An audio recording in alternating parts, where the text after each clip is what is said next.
ನಾನಾರು ಕೋಟ್ಯಾಧೀಶ್ವರ ದೇಸಾಯಿ ಗೌಡರ ಮಗ, ಹಳ್ಳಿ ಸೇರ ಪಟ್ಟಣ ಸಿಟಿ ರೌಡಿಗಳನ್ನ ಮಟ್ಟ ಹಾಕಿ ಮೆಟ್ಟಿ ನಿಂತ ಪರಾಕ್ರಮಶಾಲಿ. ನನ್ನ ಕಂಡ್ರ ಗೃಹ ಮಂತ್ರಿನೂ ಬೆದರ್ತಾನ, ನನ್ನ ಕಂಡ್ರ ಮುಖ್ಯಮಂತ್ರಿನೂ ಬೆದರ್ತಾನ. ನಾನು ಅಡಿ ಇಟ್ಟು ಹೊರಟ್ರ ಇಡೀ ನಾಡಿನ ಜನರೇ ಕೈ ಎತ್ತಿ ಮುಗಿದು ಗಡಗಡ ನಡುಗುತ್ತಿರುವಾಗ ಎಕ್ಕಚ್ಚಿತ ಒಬ್ಬ ಬಡ ಬಿಕಾರಿ ಅನಾಥ ನನಗೆ ಎದುರಾಗಿ ನಿಂತು ನನ್ನ ಭೂ ಸಾಧನಕ್ಕೆ ಅಡ್ಡಿ ಹಾಕಿದ್ದಾನಂದ್ರ ನಾನು ಅವನ ಸಮಾಧಿ ಮಾಡದೆ ಬಿಡಲಾರೆ. ಏ ಮಾಂತ್ರಿಕ, ಅದೇನೆಂದು ಬೇಗನೆ ಹೇಳಿ ಗೌಡ್ರಿ. ಆ ಶಶಿಯನ್ನು ಕರೀಲಿಕ್ಕೆ ಹೋದ ನಿಮ್ಮ ಕೆಲಸ ಏನಾಯ್ತು? ಈಗಲೇ ಬರ್ತೀನಂತ ಹೇಳ್ತಾನೆ ಗೌಡ್ರಿ. ಆಗೋ ಗೌಡ್ರ ನೆನ್ಸೂರ ತೊನ್ಸಾಲ ಗೌಡ್ರು ಬಂದ ಬಿಟ್ಟು ನೋಡ್ರಿ. ನಮಸ್ಕಾರ ಗೌಡ್ರಿ, ಹಿರಿಯಣ್ಣ ಬರುತ್ತಿದ್ದಾನೆ. ನಮಸ್ಕಾರ ಗೌಡ್ರಿಗೆ. ಓಹೋ, ರೈತರ ಮುಖಂಡ ಧರ್ಮರಾಜ್, ಬನ್ನಿ ಬನ್ನಿ ಕುಳಿತುಕೊಳ್ಳಿ. ತಾವು ಇಲ್ಲಿ? ಅದೇನಿಲ್ಲ ಗೌಡ್ರಿ, ಈ ವರ್ಷ ನಾನು ಬೆಳೆದ ಕಬ್ಬಿಗೆ ರೇಟು ತುಂಬಾ ಚೆನ್ನಾಗಿ ಬಂತು, ಕೈ ತುಂಬ ಹಣಾನು ಬಂತು. ಈ ನನ್ನ ತಮ್ಮನ ಓದಿಗಾಗಿ ತಮ್ಮ ಕಡೆ ತೆಗೆದುಕೊಂಡ ಸಾಲವನ್ನು ತೀರಿಸಲು ಬಂದಿದ್ದೇನೆ ಗೌಡ್ರಿ. ಅಬ್ಬಾ, ಅಂತೂ ನೀನು ಈ ವರ್ಷ ಕೃಷಿಯಿಂದ ಖುಷಿಯಾಗಿದ್ದೆ ಅಂದ ಹಂಗಾಯ್ತು. ಅದೆಂತ ಖುಷಿ ಗೌಡ್ರಿ, ಮಳಿ ಚಳಿ ಬಿಸಿಲಲ್ಲದೆ ಜೀವನ ಬಹಳ ಸಣ್ಣ ಆಗ್ತೈತ್ರಿ ಗೌಡ್ರಿ. ಹೀಗಾಗಿ ಮಳಿ ಚಳಿ ಬಿಸಿಲನ್ನದೇ ಜೀವನ ಬಹಳ ಸಣ್ಣ ಆಗ್ತೈತ್ರಿ ಗೌಡ್ರಿ. ಈ ನಾನು ದುಡಿದು ದುಡಿದು ಸಣ್ಣಾಗಿ ಅದರಲ್ಲೇ ತ್ರಾಸು ಮಾಡಿಕೊಂಡು ದುಡಿದು ದುಡಿದು ನಿಮ್ಮ ಸಾಲ ತೀರ್ಸಾಕತ್ತೀನ್ರಿ ಗೌಡ್ರಿ, ನಿಮ್ಮ ಸಾಲ ತೀರ್ಸಾಕತ್ತೀನಿ. ಸೀತಾ, ಗೌಡ್ರೆ ಸೀತಾ, ಇವರ ಸಾಲ ಎಷ್ಟಾಗಿದೆ ನೋಡು.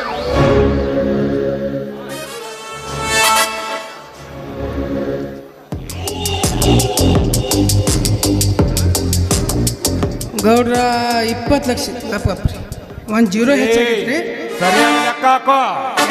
2,48,000 ಆಗೈತೆ ನೋಡ್ರಿ ಗೌಡ್ರ. ಆಯ್ತು, ಚುಕ್ತಾ ಮಾಡಿಬಿಡ್ರಿ, ಇದು ತೆಗೆದುಕೊಳ್ರಿ ಹಣವನ್ನು. ಆಯ್ತ, ಚುಕ್ತಾ ಮಾಡಿ ಪೇಡತ್ ಮಾಡಿ ನೋಡ್ಪಾ ಧರ್ಮಣ್ಣ, ನೋಡಿ ಮತ್ತೆ. ಸರಿ ಆಯ್ತು, ನಾನಿನ್ನು ಬರ್ತೀನಿ ಗೌಡ್ರಿ. ಮತ್ತಿನ್ನೊಮ್ಮೆ ಯಾವಾಗಲೇ ಬೇಕಾದ್ರೆ ಬಾ, ಗೌಡ್ರ ಹಳ್ಳ ಹಚ್ಬಿಡ್ತಾರೆ. ಆಯ್ತ್ರಿ ಗೌಡ್ರಿ, ನಾನಿನ್ನು ಬರ್ತೀನಿ ಗೌಡ್ರಿ. ಶಶಿಧರ, ಬಾರಪ್ಪ ಹೋಗೋಣ. ಇಲ್ಲಣ್ಣ, ನೀವು ನಡೆಯಿರಿ, ನಾನು ಆಮೇಲೆ ಬರ್ತೀನಿ. ಅಮ್ಮ, ದೊಡ್ಡವರ ಮನೆಯಲ್ಲಿ ಹಾಗೆ ಬಹಳ ಹೊತ್ತು ನಿಲ್ಲಬಾರ್ದಪ್ಪ, ನಿಲ್ಲಬಾರ್ದು. ಬಾರಪ್ಪ ಹೋಗೋಣ. ನಾಳೆ ನಾನು ಇನ್ಸ್ಪೆಕ್ಟರ್ ಆಗಿ ಅಧಿಕಾರ ಪಡೆದಲ್ಲ, ಅದರ ಬಗ್ಗೆ ಸ್ವಲ್ಪ ಮಾತನಾಡಬೇಕಾಗಿದೆ. ಇವರು ನಮ್ಮ ಭಾಗದ MLA ಅಲ್ವಾ? ನೀವು ನಡೆಯಿರಣ್ಣ, ನಾನು ಆಮೇಲೆ ಬರ್ತೀನಿ. ಸರಿ ಆಯ್ತಪ್ಪ, ನೀನು ಬೇಗ ಮನೆ ಕಡೆ ಬಂದ್ಬಿಡು.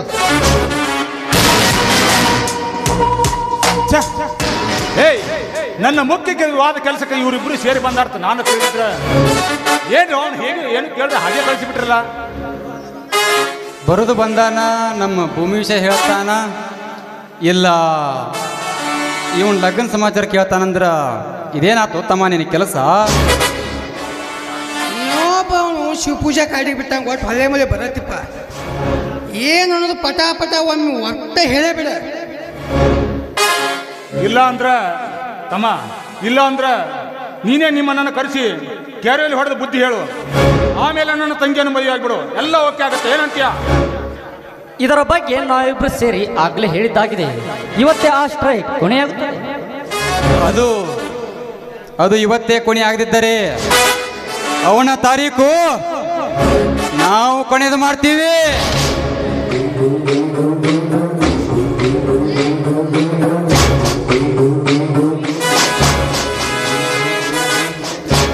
ಎರಡು ಸುಮ್ಮನಿದ್ರಲ್ಲಿ ಬೇಬರ್ಸಿ. ಈ ಶಶಿ ಮೇಲೆ ನಮ್ದು ವಿಶ್ವಾಸ ಐತಿ. ನೋಡಾಕ ಹುಡುಗನು ಗೌಡ್ರ ಪಾಡಿದ್ದಂಗೆ ಅದಾನ. ಯಾಕೋ ಕುದುರೆಗತ್ತೆ ಹುಂಕುರ್ಸಾಕತೈತಿ. ಪಟ್ಟೆ ಅವನು ಕೇಳಿ ಏನ್ರಿ ಅವ್ನು ಸರ್ಚ್ ಮಾಡಿಬಿಟ್ಟು, ಹಾಂ ಶಶಿ ನಮ್ಮ ಲಕ್ಷ್ಮಣ ಮದುವೆಗೆ ನಿಮ್ಮ ಅಣ್ಣ ಧರ್ಮಂದು ಒಪ್ಪಿಗೆ ಐತೇನಪ್ಪ? ಒಪ್ಪಿಗೆ ತಗೊಂಡೆ ಇಲ್ಲಿಗೆ ಬಂದಿದ್ದೇನ್ರಿ. ನೀವ ಕೇಳ್ರಿ ಆ ಲಕ್ಷ್ಮಿಗೆ. ಸೀತಾ ಯಾಕ ಹುಡುಗ ಅವಸರ ಮಾಡಾಕತ್ತಿಲ್ಲ? ಸೀತಾ ಹಾ ಇವನ್ ಎದುರಿಗೆ ಕೇಳಿಸ್ಬಿಡು ನಾವು. ಕೇಳ್ಸುನ್ ತಂಗಿ ಲಕ್ಷ್ಮಿ ಬಾರಮ್ಮ ಇಲ್ಲಿ.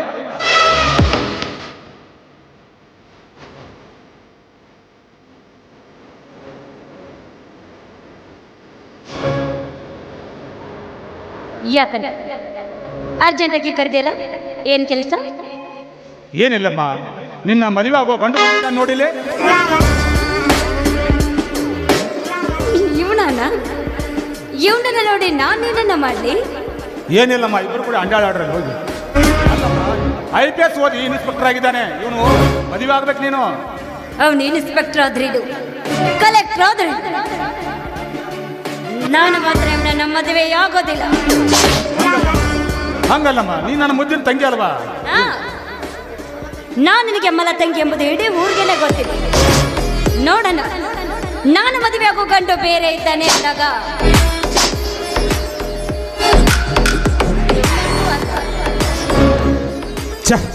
ನನಗೆ ತಿಳಿಯದೆ ನೀನು ತಲೆ ಕಳಿಸಿದ ಅವನ್ಯಾವ ಸೂರ? ಹೇಗೆ ಅವನು ಯಾರು? ಅವನು ಬೇರೆ ಇದ್ದಾನೆ ಅಂತ ಹೇಳಿದ್ನಲ್ಲ, ಇದೇ ಲಾಸ್ಟ್, ಇದೇ ಫಸ್ಟ್. ಇವನನ್ನ ಮದುವೆ ಆಗೋದು ಈ ಜನ್ಮದಲ್ಲಿ ಸಾಧ್ಯವಿಲ್ಲ.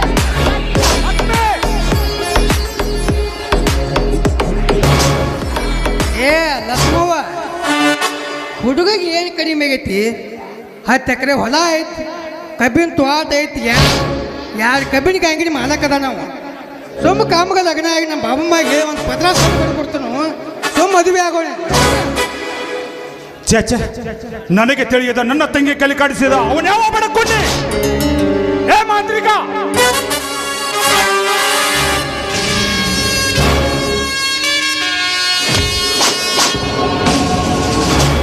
ನಮಸ್ಕಾರ ವೀರನ ಗೌಡರಿಗೆ. Welcome mister Manohar, welcome. ಸ್ವಲ್ಪ ತಾಳ್ಮೆ ಇರಲಿ ಗೌಡ್ರೆ. ನಿಮ್ಮ ತಂಗಿಯ ತಲೆ ಕೆಡಿಸಿದವನು ಬೇರೆ ಯಾರೂ ಅಲ್ಲ, ಅವನು ನಿತ್ಯ ನಿಮ್ಮ ವೈರತ್ವದಲ್ಲೇ ಇದ್ದಾನೆ. ಅಂದರೇನಿದು ಮನೋಹರ ನಿನ್ನ ಮಾತಿನ ಅರ್ಥ? ನನ್ನ ತಂಗಿ ಮೈ ಮುಟ್ಟಿ ಅವಳ ತಲೆ ಕೆಡಿಸಿದ ಅವನ್ಯಾವ ಸೂರ? ಅವನೇ ಗೌಡ್ರೆ, ನಿಮ್ಮ ಕಡುವೈರಿ ಕುರುಗಾರ ಬೀರ. ಏ ಬೀರ, ನನ್ನ ತಂಗಿ ಕಲಿಸಿ. ಹಾ, ಇದನ್ನೇನು ಹೇಳ್ತೀರಿ? ನಾನು ನಂಬಲು ಸಾಧ್ಯವಿಲ್ಲ ಮನೆ, ಇದನ್ನ ನಾನು ನಂಬಲು ಸಾಧ್ಯವಿಲ್ಲ. ನೀನು ಸುಳ್ಳು ಹೇಳುತ್ತಿರುವೆ. ನಾನು ಯಾಕೆ ಸುಳ್ಳು ಹೇಳಿ ಗೌಡ್ರೆ? ನಿಮ್ಮ ತಂಗಿ ಅವನು ಹಾಡಿ ಕುಣಿದು ಕುಪ್ಪಳಿಸುವಾಗ ಅವರದೊಂದು ಫೋಟೋ ನಿಮ್ಮ ಮೊಬೈಲ್ಗೆ ಭಾವಚಿತ್ರವನ್ನು ಕಳಿಸಿದ್ದೀನಿ, ತೆಗೆದು ನೋಡಿ. ನಾನು ಇದನ್ನೇನು ನೋಡುತ್ತಿರುವೆ? ಈ ಭಾವಚಿತ್ರದಲ್ಲಿರುವುದು ನಿಜವೇ? ಡಬಲ್ ಡಿಗ್ರಿ ಓದಿದ ನನ್ನ ತಂಗಿಯಲ್ಲಿ, ಎಪ್ಪಟ್ಟಿನ ಬೀರೆಯಲ್ಲಿ. ಮನೋಹರ ಮನೋಹರ ಮನೋಹರ, ಈಗೇನು ಮಾಡಲಿ? ಈಗಲೇ ಅವನು ಹಿಡಿದು ತರಿಸಿ ತುಂಡು ತುಂಡಾಗಿ ಕತ್ತರಿಸಿ ಹಾಕಲ?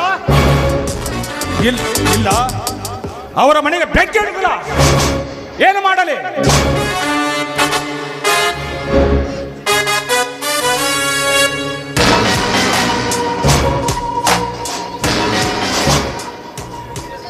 ಈ ವಿಷಯದಲ್ಲಿ ನೀವು ಮಾಡಿದ್ದೇ ಮಾರ್ಗ, ಕೊಟ್ಟಿದ್ದೇ ಅಂತಿಮ ತೀರ್ಪು.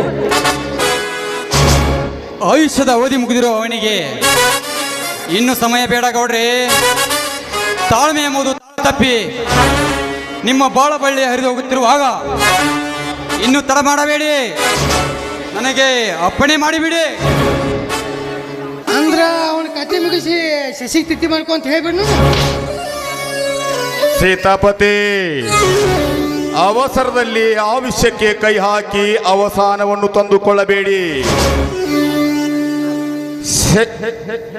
ನಿಮ್ಮ ತಂಗಿ ಈ ಶಶಿಯನ್ನ ಬಿಟ್ಟು ಅವನ ಕೈ ಹಿಡಿದರೇನಾಯಿತು? ಅವರ ಮದುವೆಯೂ ಕೂಡ ಆಗಿರಬೇಕು. ನನ್ನ ಹೆಂಡತಿ ಎಲ್ಲಿದ್ದಾಳೆ ಅಂತ ಆ ಬೀರ ನಿಮ್ಮ ಮನೆಗೆ ಬರಬೇಕು. ಅವನ ಹೆಣ ನಿಮ್ಮ ನಡುಮಣಿಯಲ್ಲಿ ಬೀಳಬೇಕು.